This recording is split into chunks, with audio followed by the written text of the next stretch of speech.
Hello and welcome to another edition of Agenda 2063 TV show, the only show in Ghana, the region, continent, telling you authentic stories about Africa's integration. And even though we spend the better part of some of the shows speaking to issues around the African Continental Free Trade Area, we have always come back to the issue of Agenda 2063, as today's edition of the show will indicate. My name is E.K. Benson Jr. Nice to be coming your way. At AAU_67, Facebook, Association of African Universities, Association of African Universities on YouTube. Nice to be here once again. We're going to take a break in a bit. We'll give you 2 segments and then we'll get to the show. We'll be right back.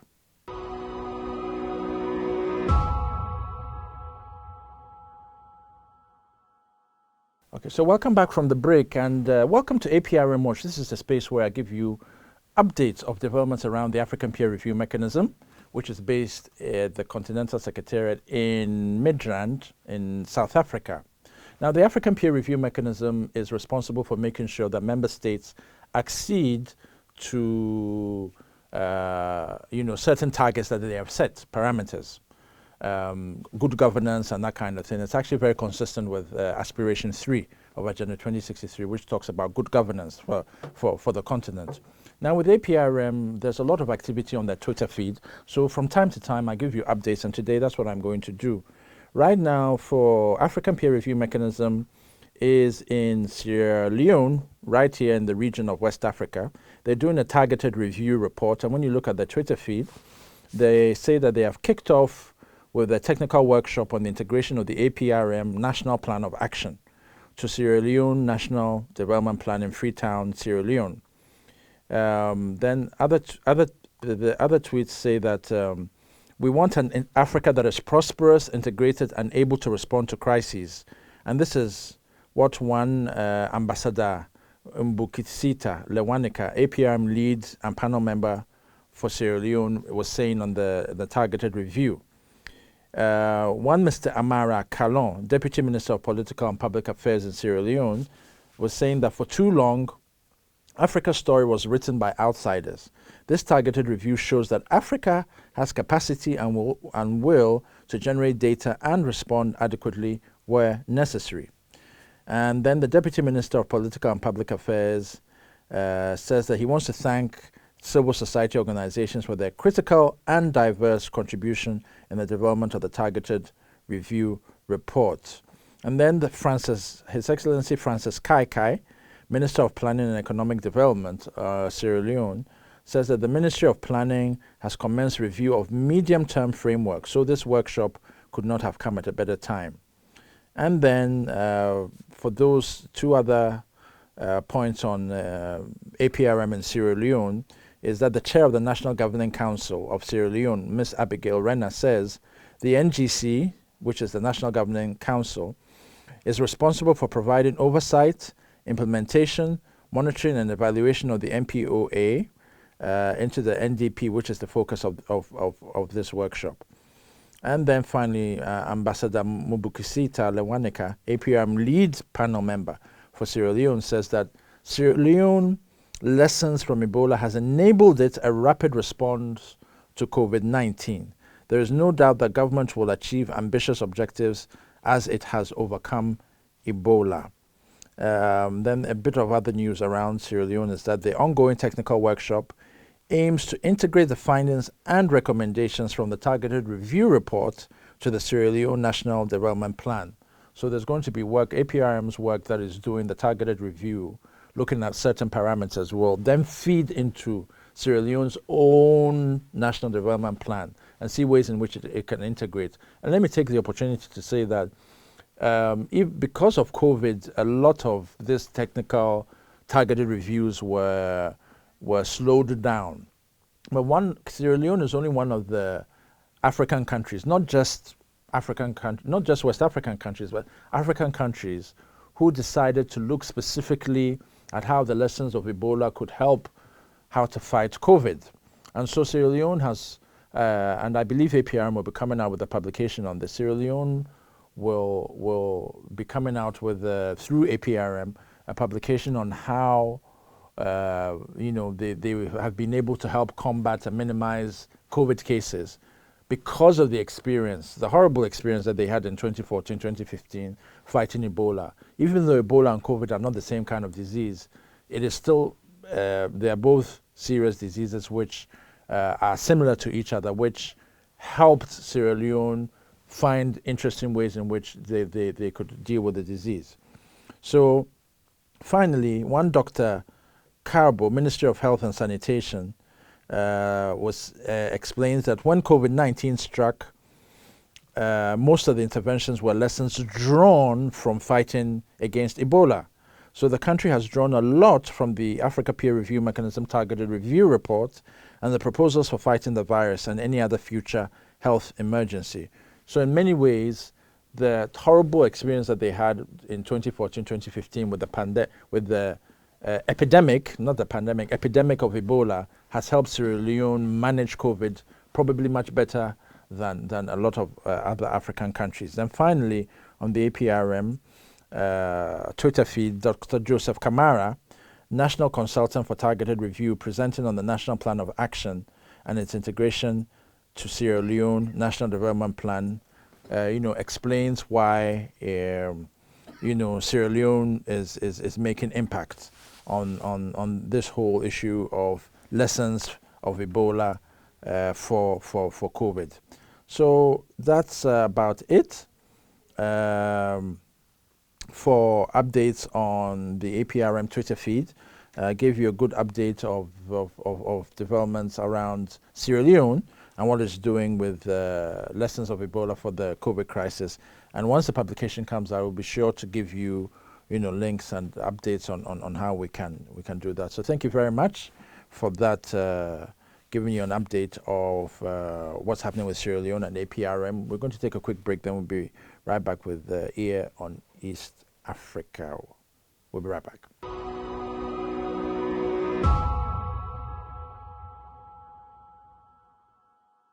Now, welcome back from the break, and welcome to Ear on East Africa. This is a space where I give you quick updates on developments in the region of East Africa. I'm going to start off with Kenya because last 4 years, by this time, Kenya was going to elections, I think 2017.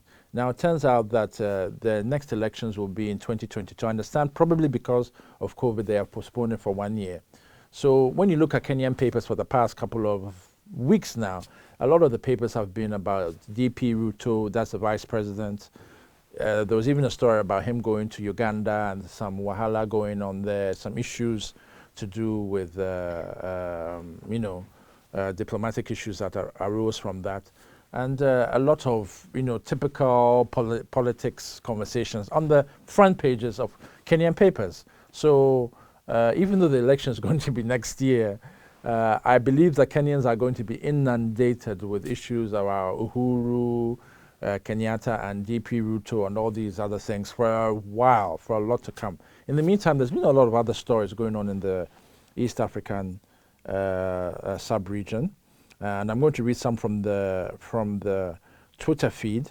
In East Africa, for example, and Somalia is considered to be part of East Africa. Northeastern states elect senators as Somalia elections acquire momentum.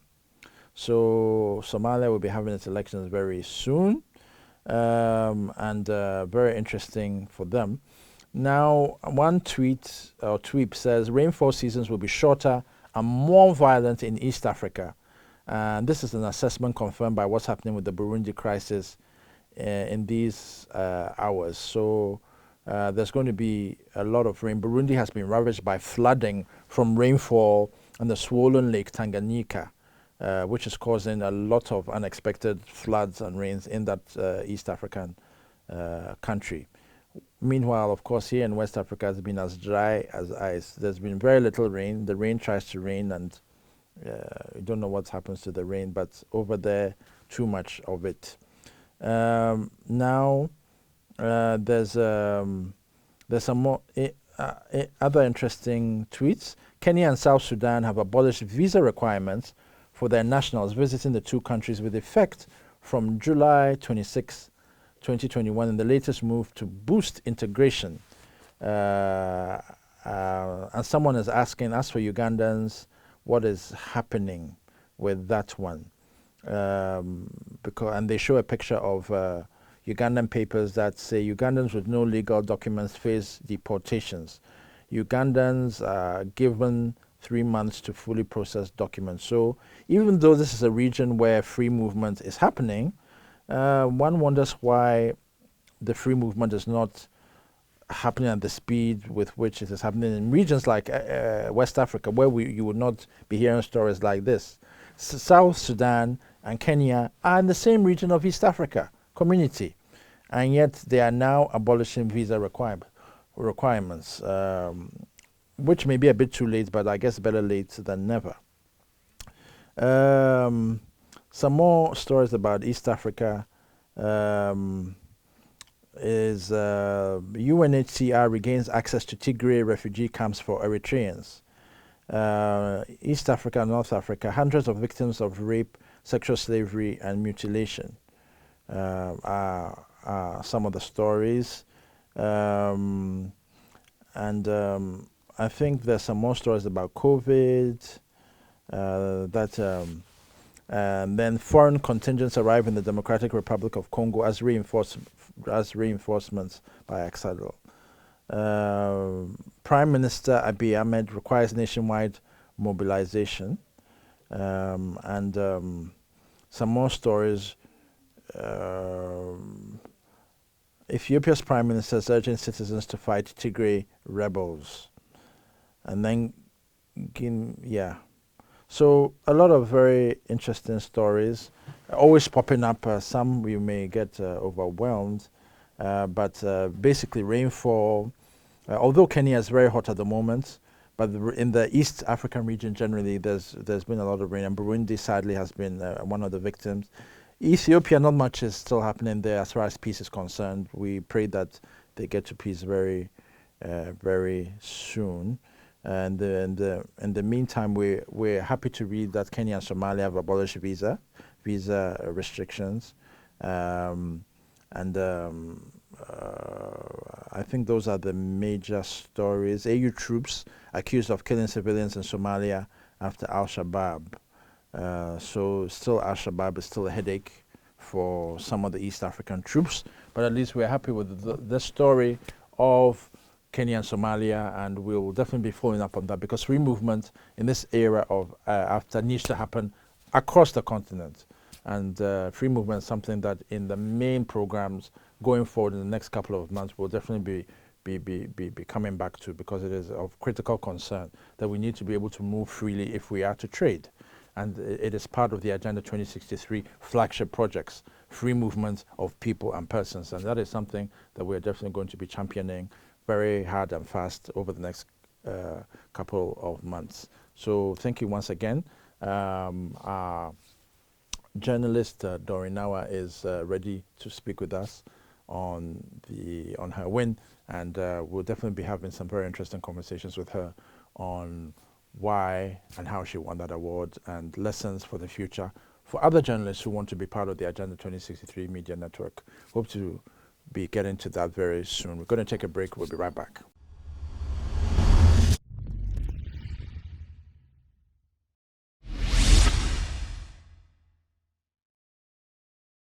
Okay, thank you very much for taking time out of your schedule to speak with us on Agenda 2063 TV show. It's great to have you. Agenda 2063 is one of the shows speaking to authentic stories about Africa's integration. So we're very happy to have you here. And also because you're a member of the Agenda 2063 Media Network, and you were awarded last week or so, I believe, at the end of July. I think a lot of people, number one, would love to hear a little bit about you. Then you can tell us also about Agenda 2063 Media Network and why you decided to be part of that process. So please go ahead, Doreen. Thank you so much. Doreen Nawa is a journalist by profession. I've been a journalist for over 10 years now. I work in Zambia, Lusaka, as a print media journalist. and my bias in reporting is towards science. So I do quite a lot of science. That's agriculture and medical. And not to say that I don't do any other stories that I Okay. do, but yeah, I have a bias towards science reporting. What's And what's so great about science reporting? uh, it's great. It's the easiest. Okay, for me, it's the easiest to report on because you have a lot of evidence. Oh, okay. It, yeah, a science story is not complete without evidence, without much research. So a science story gets you to be on your toes, researching and reading lots and lots of documents. Okay.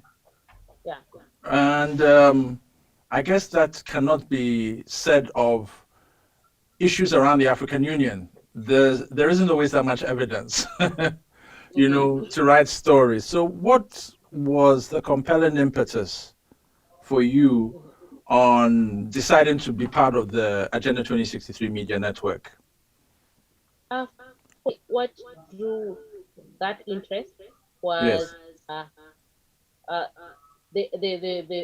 my reporting on agriculture. I love reporting on agriculture, and you agree with me that that's one of the sciences, and agriculture is one of those things that will make us as Africa get there and be that continent that is transformed. Because one of the main challenges, from my observation, one of the main challenges that steam up in Africa all starts from agriculture. So for me, I saw it as one of the niche that I thought I should explore. And this far, I'm here and no regrets. I think agriculture reporting has made me to be what I am. And with that in mind, I got so much interested in being part of the network. That's the Agenda 2063, because I believe as journalists, we are ambassadors, we are pillars that will tell the African story, the African story that will transform continent. If we don't tell it, who will? So I thought and was convinced within me that this is the right path to go. And it looks like one of the reasons why you won the award was because you were nominated by your peers on the in the network. But is there a particular story in your view that you'd like to share with us? Reason for which you think may have been considered as one of the reasons why you were voted as one of the best reporters. Yeah, that the story I did was on infrastructure development, and Okay. this was on the Nakala corridor. This Okay. is a corridor that connects Southern Africa. So it connects the port in Mozambique, Beira, all the way to Durban in South Africa. So in Zambia, the road that connects us to Mozambique or either Malawi exit to the port was so much in a bad state. So Okay. there was some funding that came in under EU and some other organizations, and this made it possible for the connection to be done. So I did a story, and what motivated me mainly was the PIDA, the PIDA PIDA. projects that, yeah. And, So the PIDA is the help us understand that. The PIDA is what? oh, okay. PIDA is one of the transformational agenda points that the Agenda 2063 has lined up for the transformation of the continent. For the transformation of the continent to be possible, we need infrastructure development, and FIDA is, I'm trying to look out for it, as in the abbreviations, what they mean. Okay. So it's like Yeah. the main AU, let's say, agency responsible for infrastructure, or main AU program responsible for Yes. infrastructure development on the continent. Yes. And it brings together. development partners, AU agencies, to make sure that Yes. a lot of the infrastructure on the continent is realized. Sometimes there's not Yes. enough funding, so they need to Mm-hmm. find partners to fund it and so on.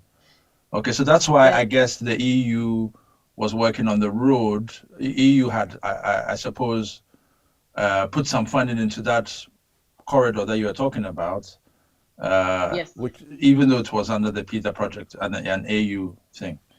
I Yeah. see. So So okay. So So please tell. PIDA is Program for Infrastructure Development in Africa. Like I mentioned earlier, that for Africa to attain the transformation agenda, the Agenda 2063, infrastructure is one of the main reasons that will Okay. help the continent get there. So under this, uh, I think my country has benefited through the Nakala corridor. The Nakala corridor takes you all the way from Durban to the Beira in Mozambique. And this corridor is part of the Kazungula Bridge. Mm-hmm. Okay. Yes. Okay. So, I yeah, see. yeah, yeah. Mm-hmm. And So so what was wrong? What was the main objective of your article? Were you trying to explain that it wasn't well done? What exactly? this road was in a bad state, literally so. It's Okay. it, it's about 600 kilometers. Mm-hmm. So for one to drive there, it used to take them days before it was done because it was quite in a bad state. But Okay. currently, it like takes them 8 hours or less Okay. for them to exit the country. Yeah. So I did that story, and it was a story I did from the scratch. I mean, you would travel there, you get all the facts, you talk to the people, and have a feel, because I believe the best story is told from observation. Okay. You really have to see what's there, and that's what I did. So when I entered it, surprisingly, I I won the SADC Print Media Award in 2019, and that was in Tanzania. Fantastic. So I think one Hmm. of the things that SADC does very well is with the media awards, giving, I think it's a regular thing, right? Ensuring that Yes. they award media practitioners that write well or write great stories about the region. And of course, that therefore gives you impetus for the larger continental one of Agenda 2063. But if we can still stick with the Agenda 2063 Media Network, just tell us a little bit about your engagement with that network. When did you join, and what are some of the memorable things that experiences that you've had with the network? Uh, I firstly uh, came to know about it in 2018. This was when I attended a meeting under the Comprehensive African Agriculture Development Plan, CADIP program. I mean, that's CADIP. So in 2014, I was invited to attend a meeting in Durban. Okay. And yeah, and there I won an award on one of the agriculture stories that I had done. So from that time, I was ever following what AU was doing, and what Auda Nepad was doing. So from that time, I I was like following and got interested. And in 2018, there was a meeting again in South Africa where we were invited, and a decision was made that we come up with a network that will help us tell the African story, and that will help us tell the stories that are helping Africa to transform and get to what we all think we should do as Africans, and how far we should go, and yeah, take us there. And did you know much about the African Union before 2014? Was it that you were there, then suddenly one day you got a letter through your email that you are being invited by the AU for something, something? Was it someone who recommended you? Was it that the AU took notice? How did it all happen? Uh, I was invited by someone. I don't know how they got my email. So one morning I wake up, I come to the office, I open my email, I find this call for me to enter any of my agriculture stories, because before that I've had, like I said earlier, my interest has been on agriculture reporting. So I think someone in these organizations noticed and shared that link with me. So when I applied, I was selected as one of the winners in 2014, the Cardiff Journalist of the Year.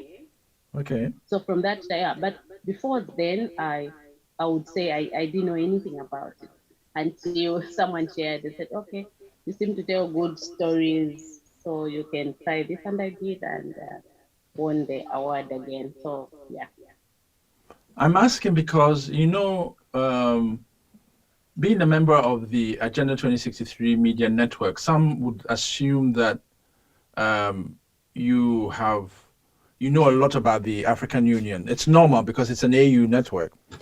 Mm-hmm. Um, and yet, when you tell us your story, we realize that through coincidence and someone's recommendation is how we were able to be part of the network because you had written some good stories. I think the lesson there for a lot of people watching is that strive for excellence anytime you can, because by Exactly. doing so, by all means, someone will notice you and Exactly. recommend you. I think that's one of the Mm-hmm. most important things.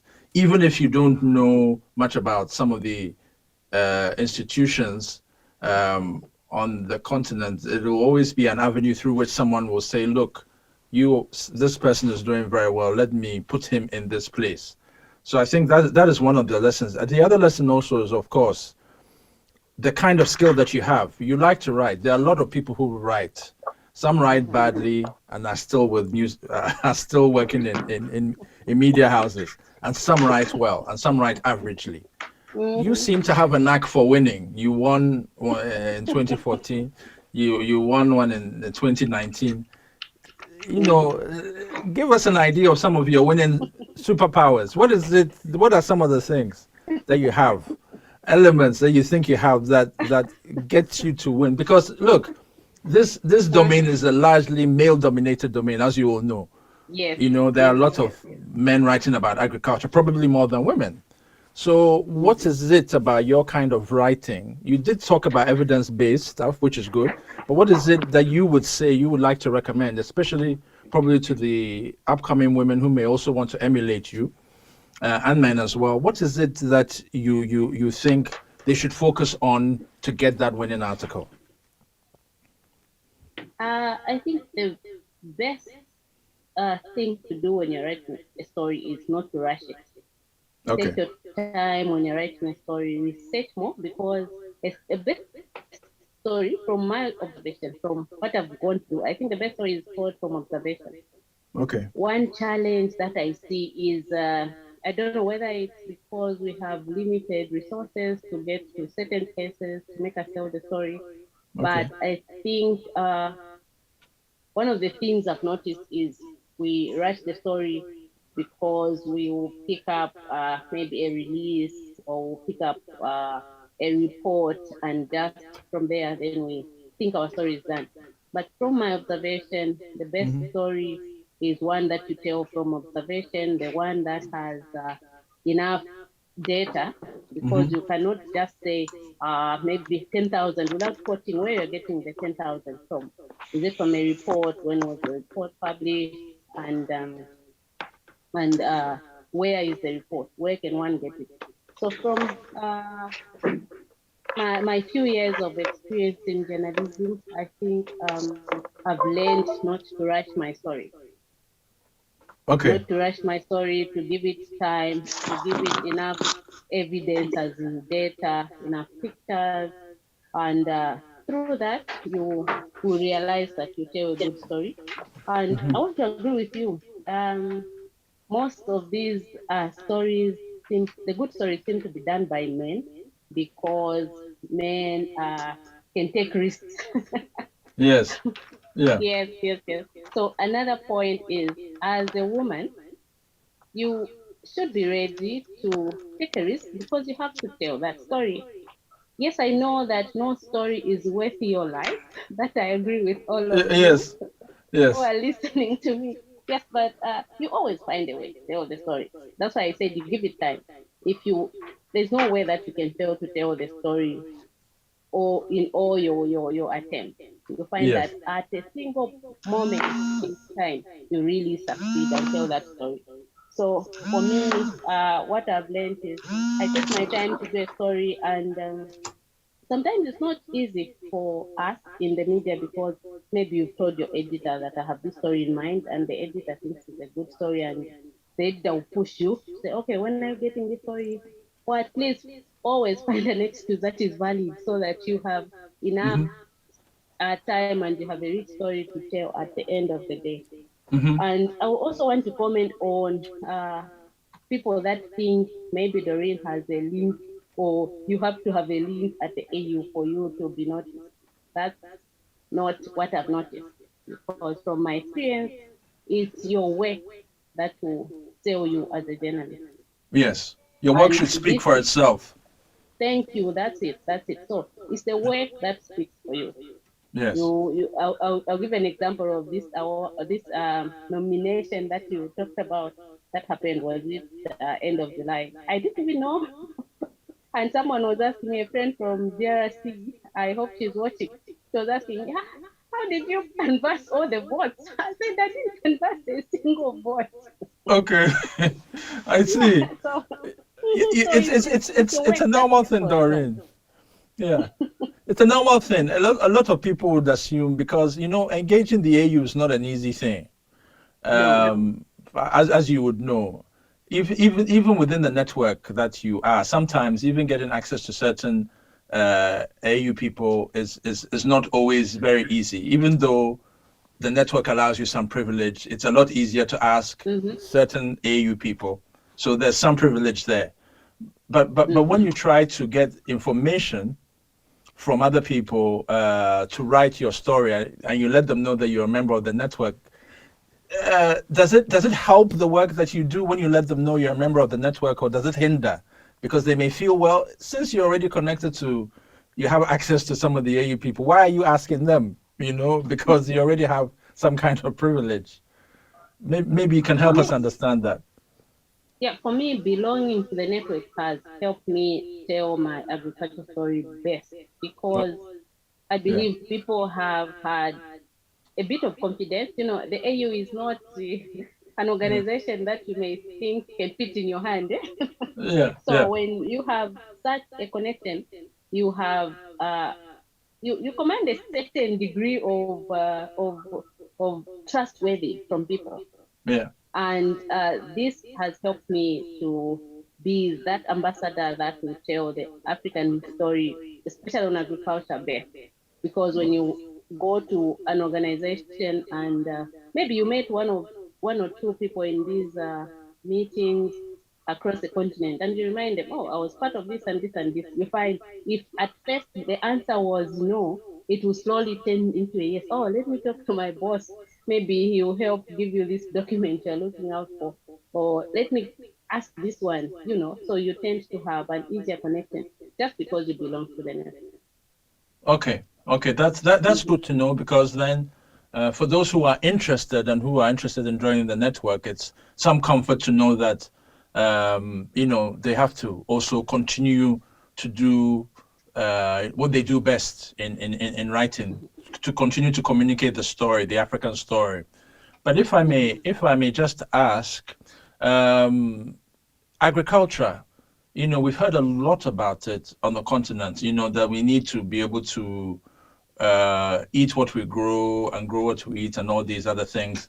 In your view, as someone who has been working on issues around, CADEP, the Comprehensive Africa Agriculture Development Mm-hmm. Program, for many years, since 2014 plus, do you think Mm-hmm. there's any hope in sight for agriculture, and therefore by extension for those who are writing about it? Because sometimes you speak to some of them and some of them will are tired that they're still writing and writing, but they're not seeing some of the things that they write about being adopted by policymakers. What would you respond to that?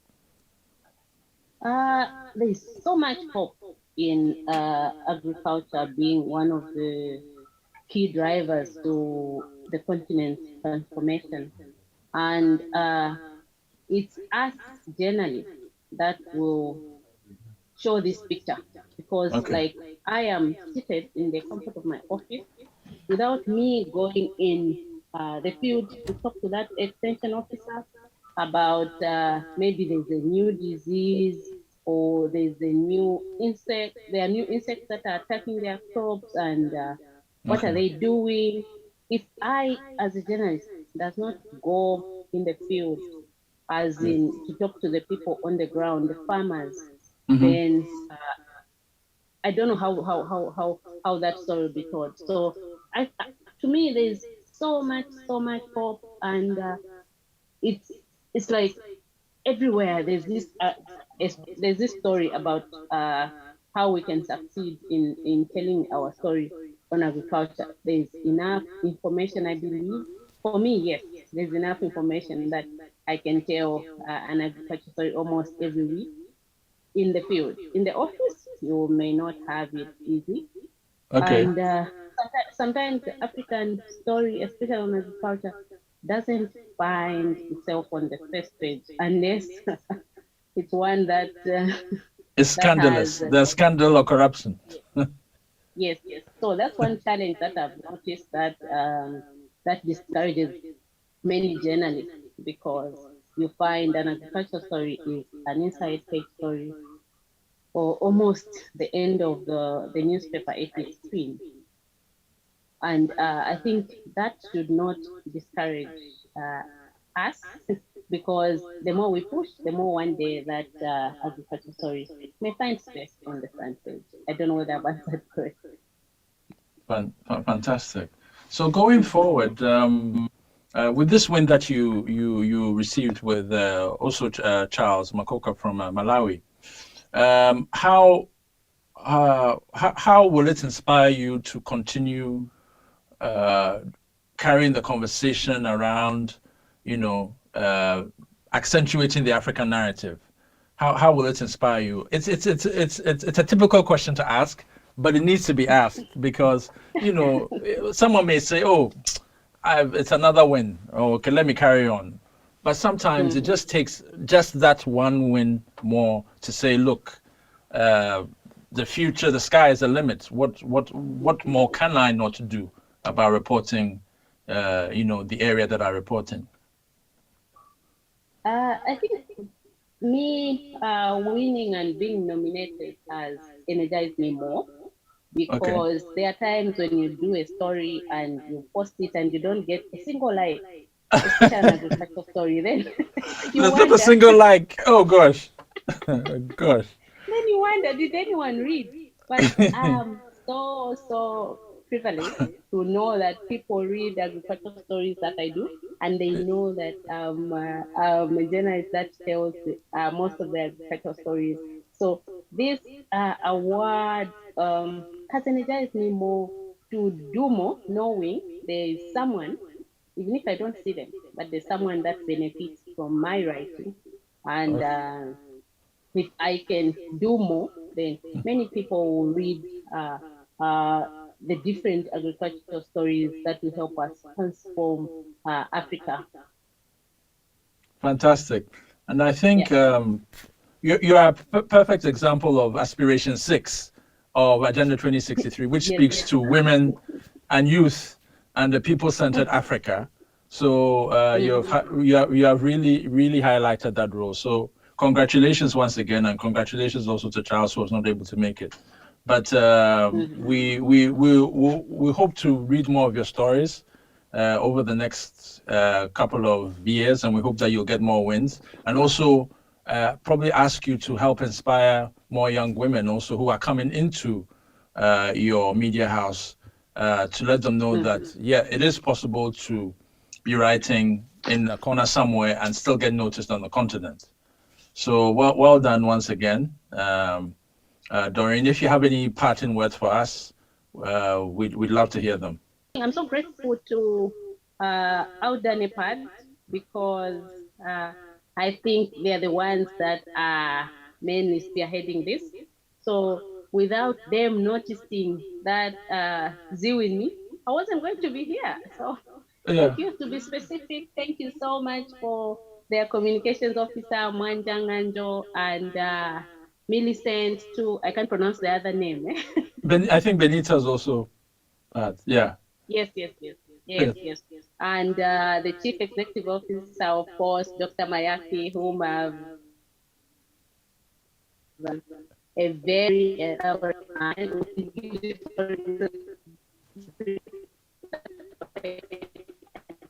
The line was breaking a little bit, but in the interest of time, I think you were saying hello, thanks to a lot of people, including Mwanja, and I see that she's on. So Mwanja, thank you also for the great work that you do in reaching out to journalists and adding them, noticing their work and so on. You guys are doing a great work, and I'm sure your reward will not just be in heaven. So thank you for that. So Doreen, once again, thank you very much, and I hope to see one day when you invite us all here, the crew included of AAU TV Association, I reckon, you invite us to Zambia, where you show us your training school for women on agriculture. We are looking forward to that day. It was great speaking to you, and we hope to be bringing you more stories on Agenda 2063.